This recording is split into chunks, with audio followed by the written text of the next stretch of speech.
I never thought a regular Saturday dinner at my parents' house would mark the beginning of such a dramatic change in our family's life. But there I was, sitting at the familiar oak dining table, when my older sister dropped the bombshell that would set everything in motion. "I've decided to sell my apartment," Amanda announced, barely containing her excitement. "We're going to open our own Italian restaurant." I nearly choked on my mashed potatoes. The apartment she was talking about wasn't just any property, it was a luxury 3-bedroom condo in the heart of the city, the one our grandmother had left her in her will. Her husband Mike nodded enthusiastically, his fork waving in the air as he spoke. "I know everything there is to know about Italian cuisine. And Amanda has restaurant experience, so we're perfectly qualified." I watched as my parents' faces lit up with admiration. Mom clasped her hands together in delight, while Dad beamed with pride.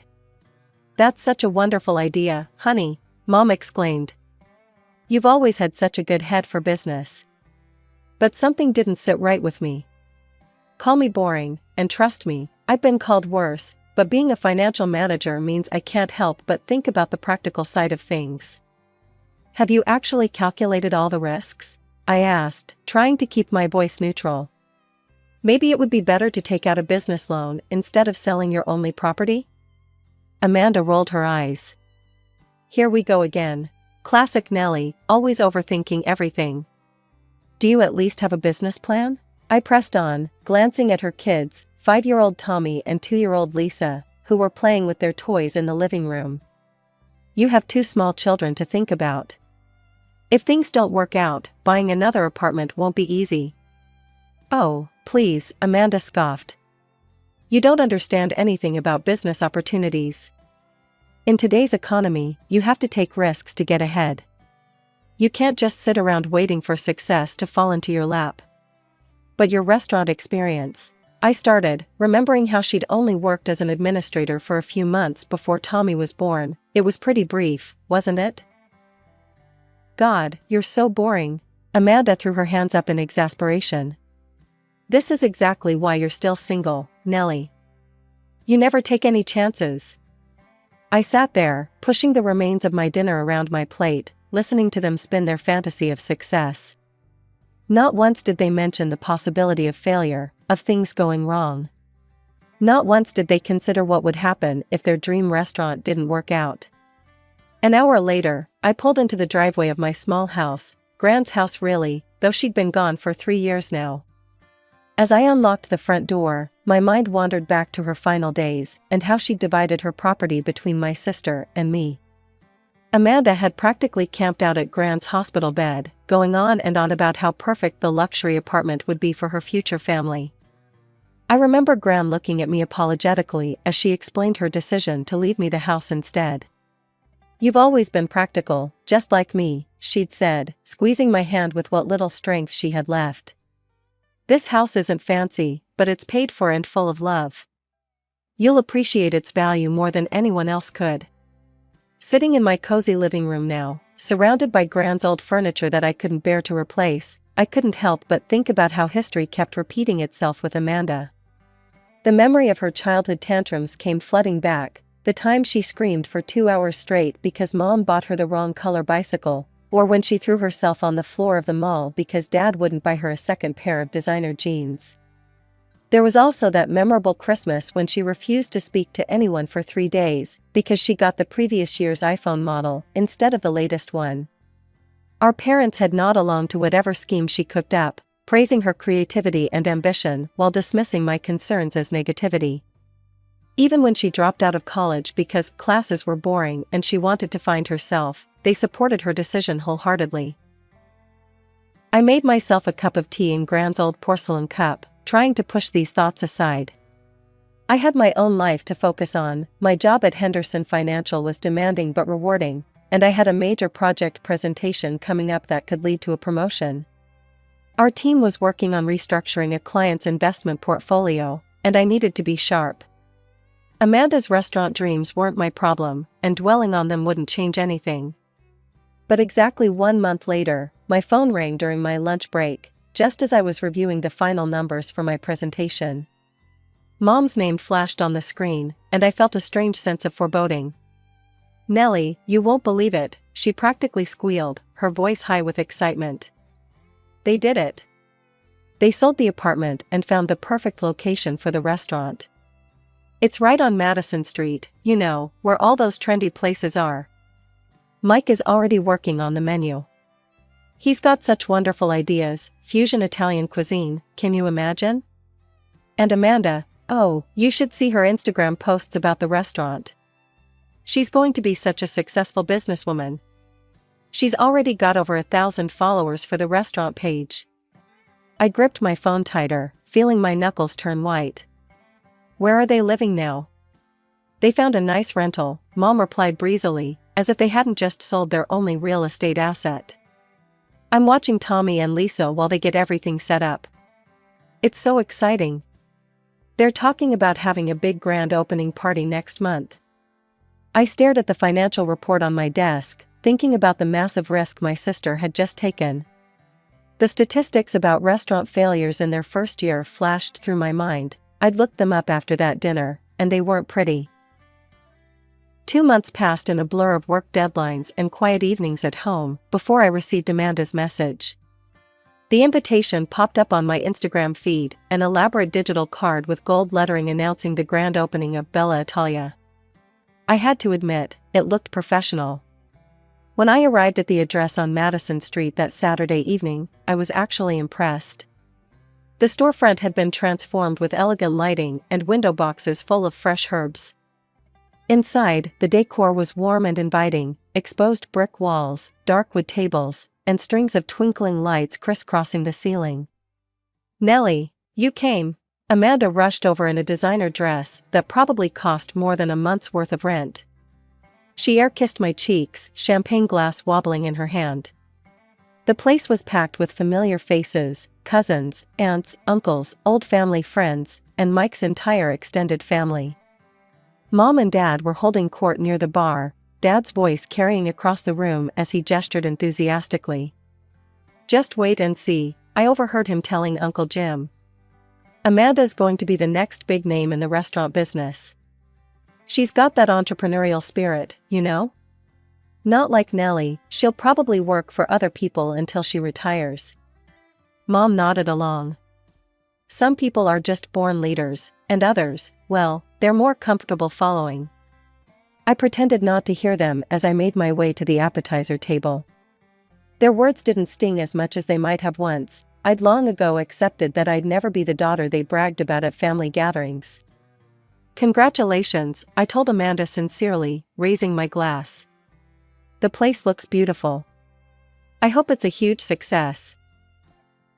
The next few months fell into a pattern. Every Sunday dinner at our parents' house became a progress report on Bella Italia.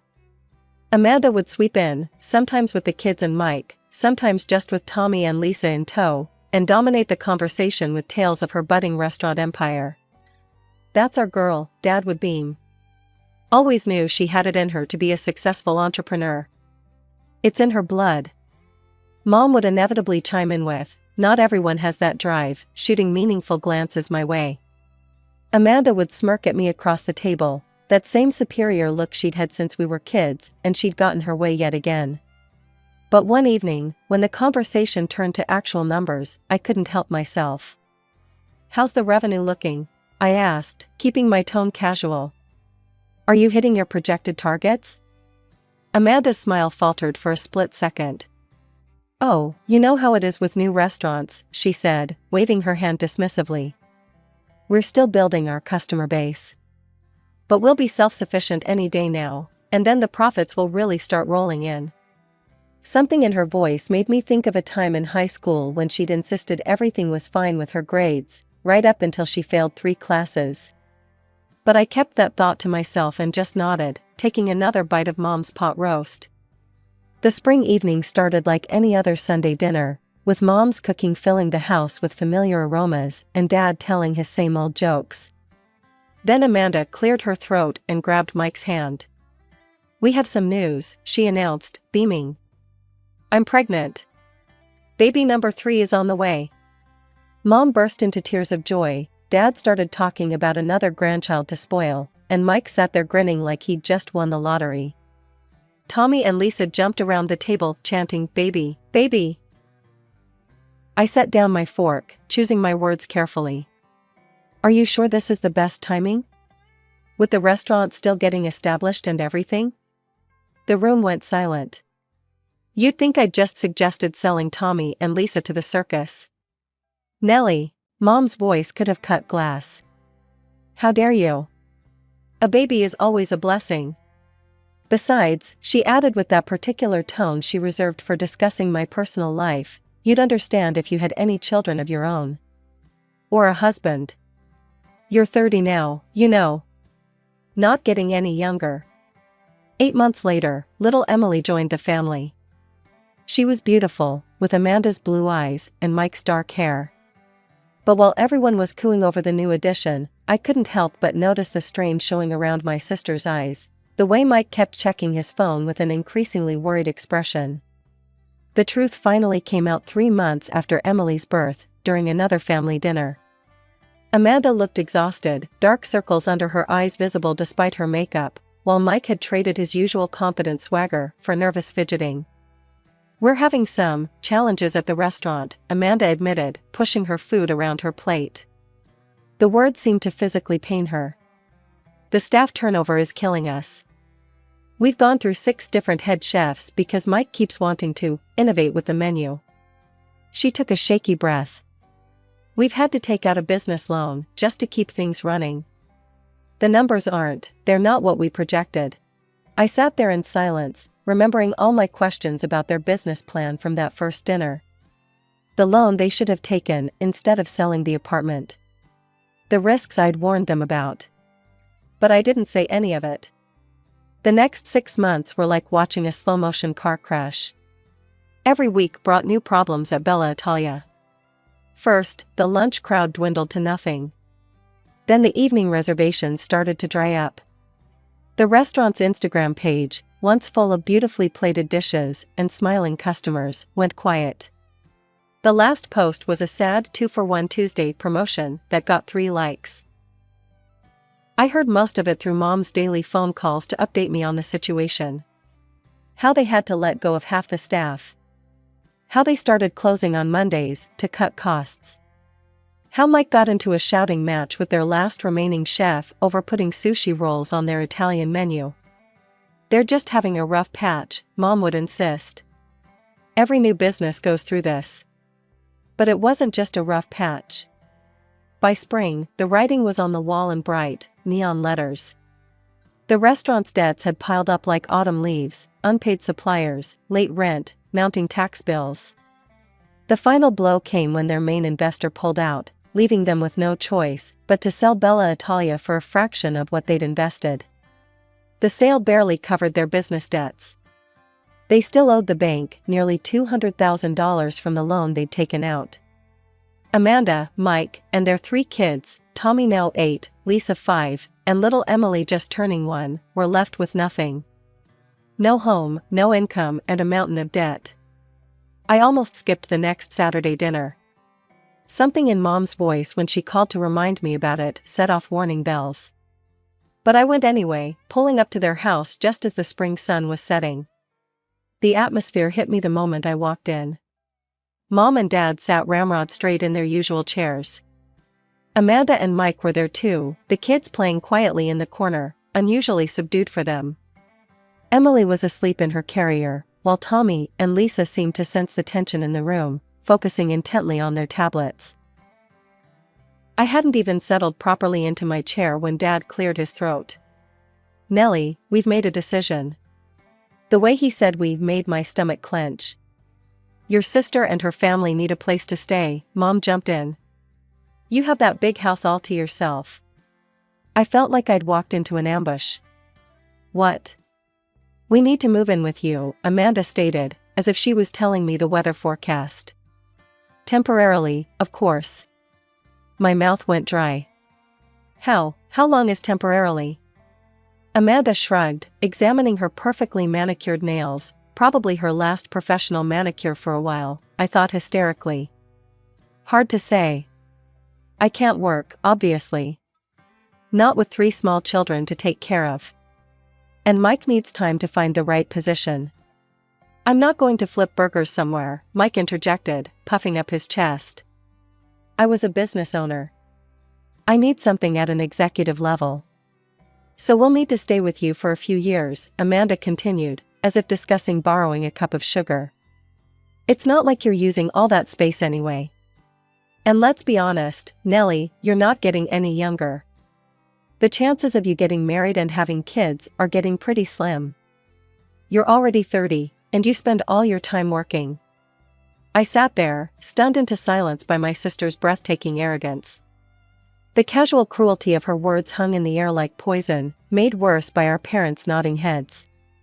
Mom and Dad were actually agreeing with her, as if my single status and career somehow made me responsible for fixing their mistakes. I pushed my chair back and stood up, the leg scraping against the floor with a harsh sound that made everyone jump. No. What do you mean, no? Amanda asked, genuine confusion in her voice.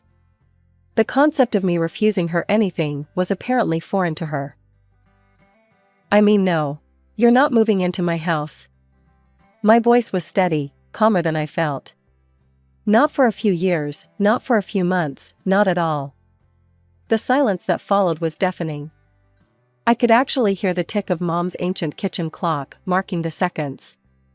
Tommy and Lisa looked up from their tablets, sensing the tension in the room. Even baby Emily stirred in her carrier.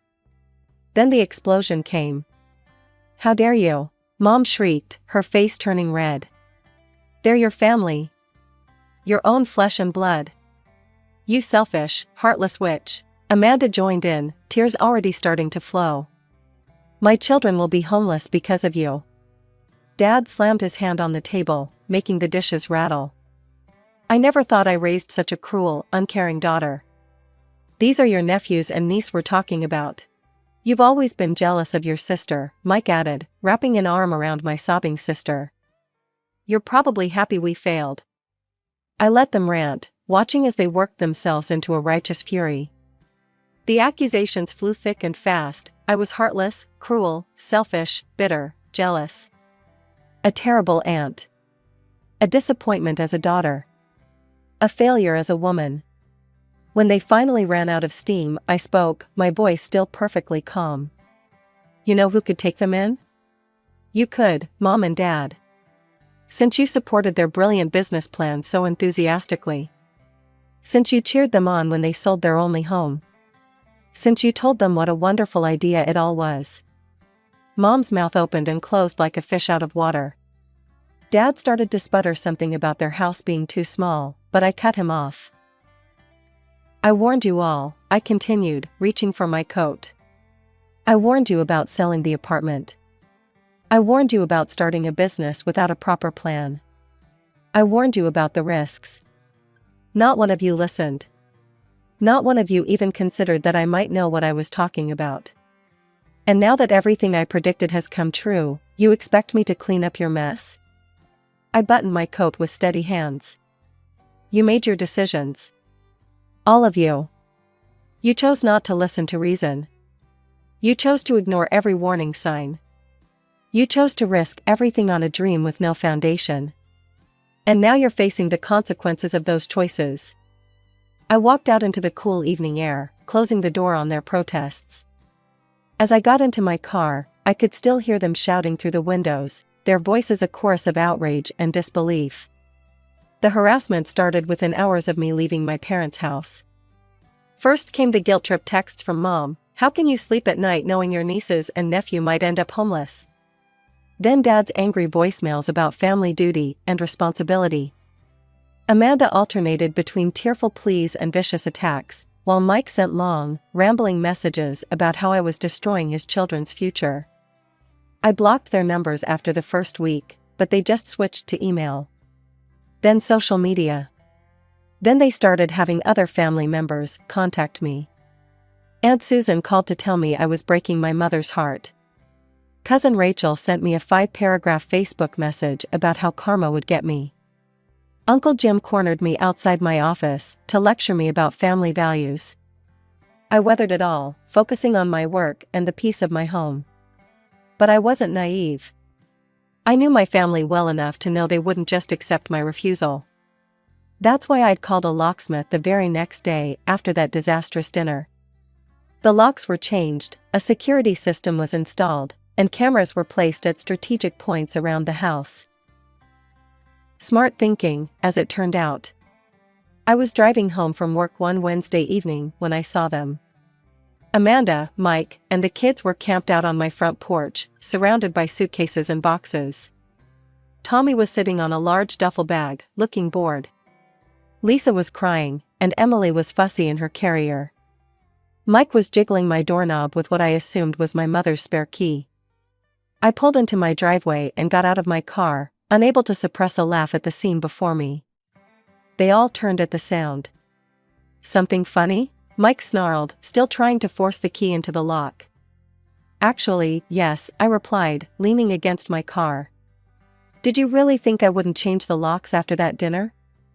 The alarm system's nice too. It's already sent 3 notifications to my phone about attempted entry." Amanda stepped forward, her face twisted with anger. "You can't just leave us out here. We're your family." "You're trespassing," I corrected her. "And if you don't leave immediately, I'll call the police." I pulled out my phone to demonstrate I wasn't bluffing. "You wouldn't dare," Mike growled, taking a threatening step toward me. I held up my phone, showing them the 911 already dialed, my thumb hovering over the call button. "Try me." They stared at me for a long moment, probably searching for any sign of weakness or uncertainty.